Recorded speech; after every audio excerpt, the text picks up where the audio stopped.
In the run-up to the upcoming general elections in Kenya, an election which many Kenyans agree is the most important election in the history of the country called Kenya, you should expect a lot of fake, skewed analysis based on figures that don't exist, voter figures, based on figures somebody has come up with, while in a very emotional state, building castles in the air. And as they build castles in the air, these figures come falling from nowhere. Somebody will get 10 million votes, pop, just like that. They don't explain where those votes are going to come from. This community has 2 million votes, pop. Nobody explains where those 2 million votes are coming from. And they're not interested in explaining. And of course, we must remember that some of these fake analysis and projections have been sponsored, paid for by a candidate. The same candidates who pay for polls to show that they're leading, that they're very popular. So let's be very wary of that. Now on my show today, I focus on some fake figures that have caused so many fake analysis. It's a chain reaction. Somebody presents some fake figures, everybody runs with it. And I want to put the record straight. And you'll be amazed when I put the record straight. It rubbishes so many theories people are still throwing around every day. And this is concerning the Ukambani nation. I also mention something nobody has mentioned yet. And these are the dead voters who voted in 2017. Close to 1 million of them. Oh yes. And also on my show today, we get to hear what actual voters on the ground are saying in one of our regions. The regions I'm focusing on. To rubbish these fake figures that somebody has thrown at us. I want to extend a very warm welcome to you who has taken time to take in this video. Asante sana and enjoy.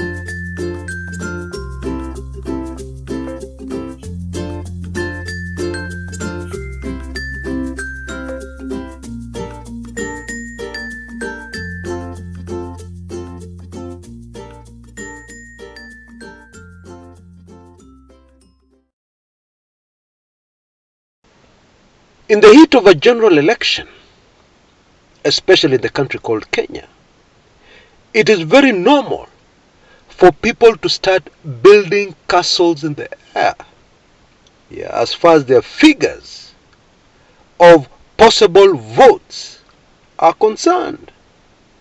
Because it's all excitement and emotion for your favored candidate. A very good example are the numbers that we are hearing being thrown around concerning Kalonzo Musyoka's voting power in the upcoming elections for his presidential bid, because Musyoka insists that he's going to be on the ballot. He is running for president, he insists. And I've been digging around, looking at figures, trying very hard to find these 2 million Kamba votes, and I have been unsuccessful so far. I don't think I will ever succeed in proving that there are 2 million votes amongst the Kamba nation. I tend to side with the Gatundu South legislator Moses Kuria, who says that the total Ukambani vote, assuming a very good voter turnout, will be more or less on par with the votes in one single county in the House of Mumbi region, and that is Kiambu.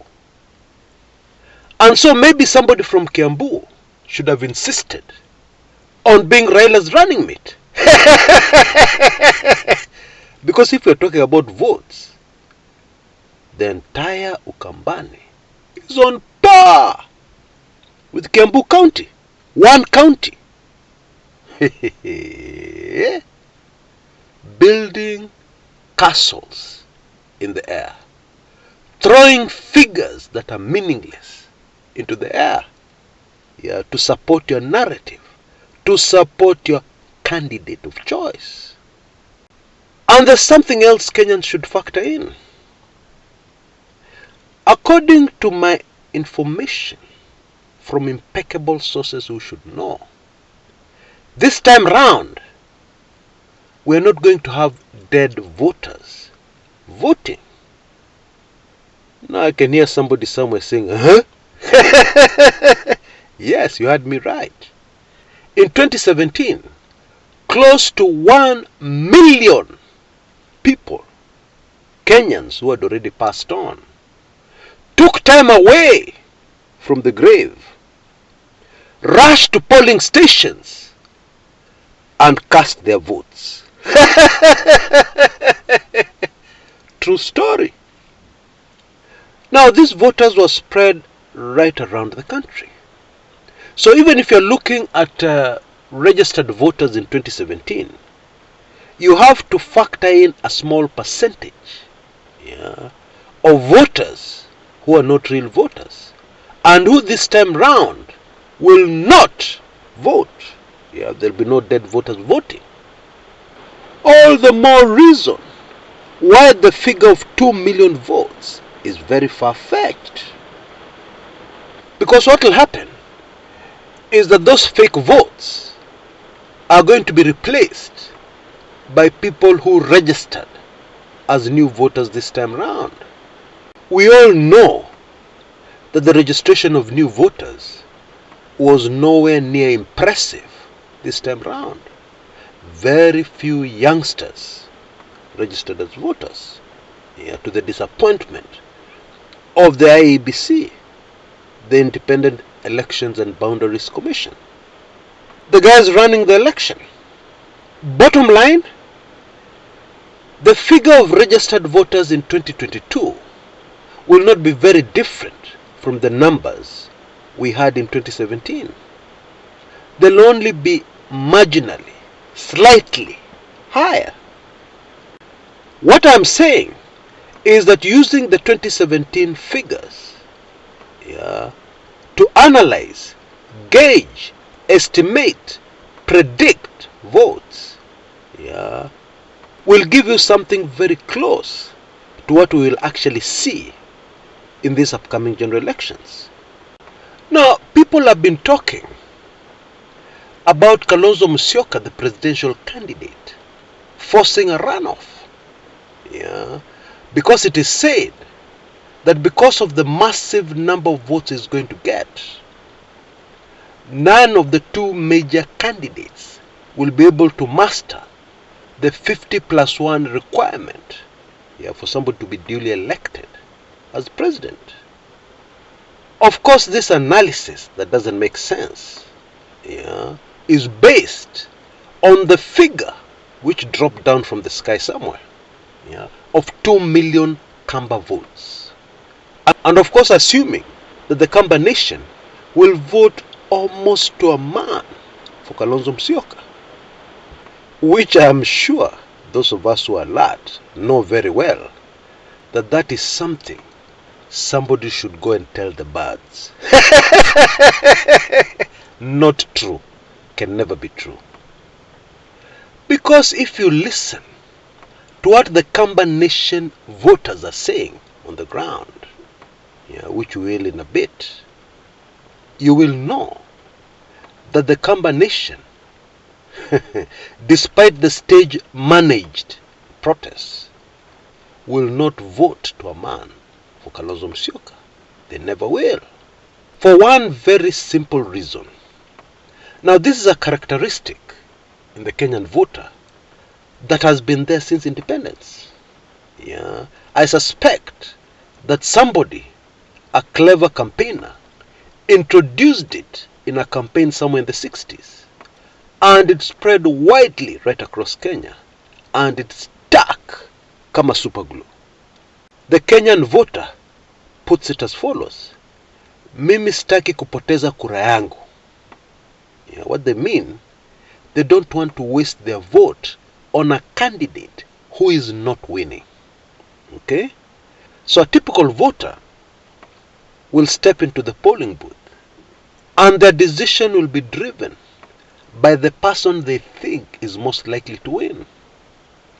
If push comes to shove, their decision will be driven by a person who has a good chance, yeah, of winning. Voters in Ukambani know very well that Kalonzo vying on his own will never win a presidential election in Kenya. They know that. So yes, the man is from their community, huyu ni mtu wetu, but most voters will opt not to waste their vote on somebody who's not winning. Bottom line, Kalonzo Musyoka as a presidential candidate forcing a runoff is a pipe dream. It'll never happen. But let's take a minute or so to listen to what people on the ground in Ukambani are actually saying. Now, some of these people you listen to are leaders, promoting Azimio. That is true. But remember, these are people on the ground. They are talking to people. They are convincing people. And so their voice is even stronger than the person who talks as an individual. Yeah, and that's only a single vote. Just listen in. I'll be back shortly. Kwa majina naitwa Penina Ndunge Mulwa, kwetu ni upande wa Machakos. Mimi kama mwanamke wa Ukambani nimefurahia chenye Raila amefanya, sababu mimi ni mwanamke na wanawake tumeteswa sana. Sisi tumepata mtu wa kutetea pale, hata kama ni kabila gani hatutaki kujua. Ukabila ndio haiwezi peleka hii Kenya. Na tumeshukuru, tutashika Raila mkono na mimi nitampea kura. Kalonzo is, I want to say he's confused. Some people are confusing him because he knows very well he has the best deal with Raila, but he doesn't want to take it, not because of himself, but because of the people surrounding him, akina Maanzo, akina Wambua, who cannot win their seats unless they cling on Kalonzo for winning. That's why they are pushing him to go for presidency, which he can't. Yet, they know very well, and some of them are lawyers like Maanzo, and Kalonzo is also a senior lawyer. They signed an agreement with Azimio, and the agreement is very clear that once you enter into that agreement and to deposit it with the registrar of political parties, they cannot pull out. And if they have to pull out, you have to give a notice of 6 months, which within now and the election time, we don't have that kind of time. And therefore, there is no way Kalonzo would be a candidate. Even if he goes to court, he will be referred back to Azimio tribunal. The tribunal will sit down and give a verdict. If he's not satisfied, he's supposed to go to the registrar of political parties tribunal and appeal. If he loses again, he has to go to court, and the court will listen to him. If he goes to court now, he will not be entertained. So therefore, Kalonzo is being misled by his supporters, purely on selfish reasons. The other thing, Kalonzo is an assistant politician. Having been a vice president and all this, he knows very well, politics is a game of numbers. As in Ukambani, we have 1.6 million voters, and the ones in diaspora are about 400,000. Total 2 million. Raila, given a choice of 2 million in Ukambani and 8 million in Mount Kenya, he had no choice. He had to go for 8 million through Mother Karua, who not only brings Mount Kenya voters, but also brings on board women voters across the country. Mother has a credible record of being a human rights activist and being a human rights lawyer and hard worker. Is a lady who can give value to a Raila ticket. Actually, this election, and I want to tell you for free, This election will not be won between Raila and Ruto. It will be won on the two deputies. Compare Martha Karua with my friend Rigathi. The two, you can't compare them. It's like day and night in terms of credibility. And therefore, Mount Kenya people, I'm appealing to them to look at the future of the two. Martha can make a good president, not for Kikuyu, but for Kenyans. And therefore, most of the people will vote Raila, not because of himself, he has his own followers. But in some of the areas, Martha will determine who will win. Therefore, I want to say, I'm happy. Raila gave us the best, even though I wanted Kalonzo and Ngilu to be the candidate as a Mukamba, but a bit selfish. But this time round, it was not possible. He resigns and go to Mwingi as is promised and go and chunga ng'ombe huko. He has no choice. The other side, those are crooks. Kalonzo cannot sit with crooks in a government of crooks. This is the only side he has. Akona maazira zake tu na zitapoa. And what he has given us, one, he has given us as a community, not as a Kalonzo or Katuko, anybody. One, this position of the deputy, the prime minister, for example, us as a community, our voters and votes are not worthy that position to start with. But because we have contributed seriously, the deal is good.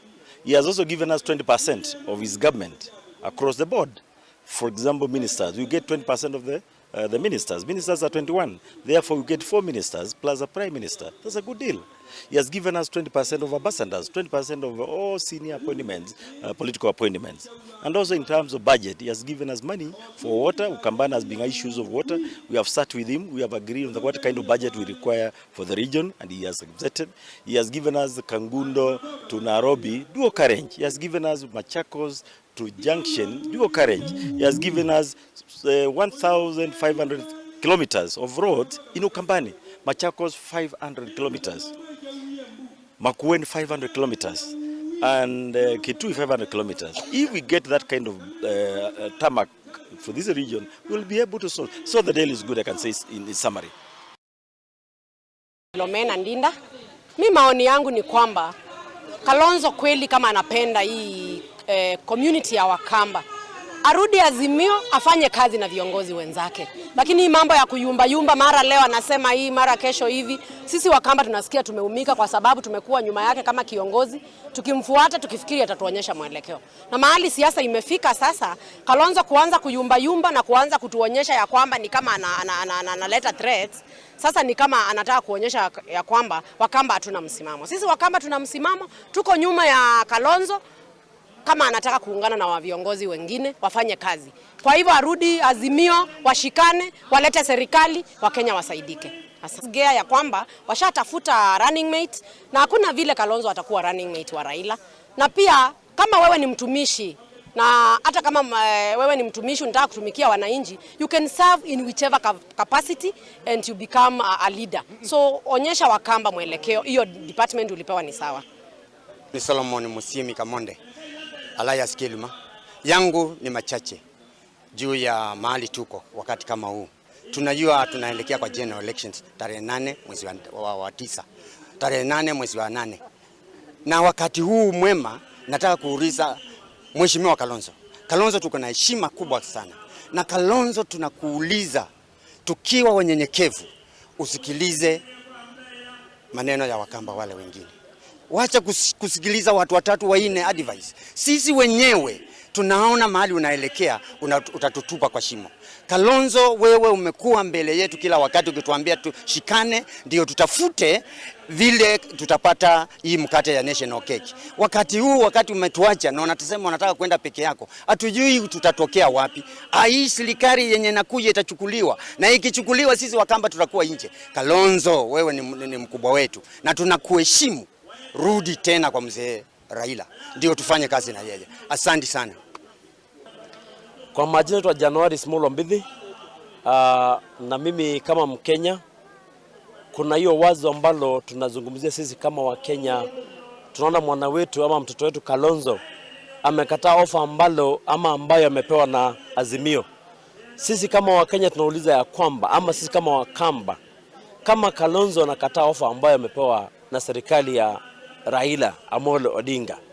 Hatujui sisi wenyewe kama Wakamba ama Wakenya anatupeleka wapi.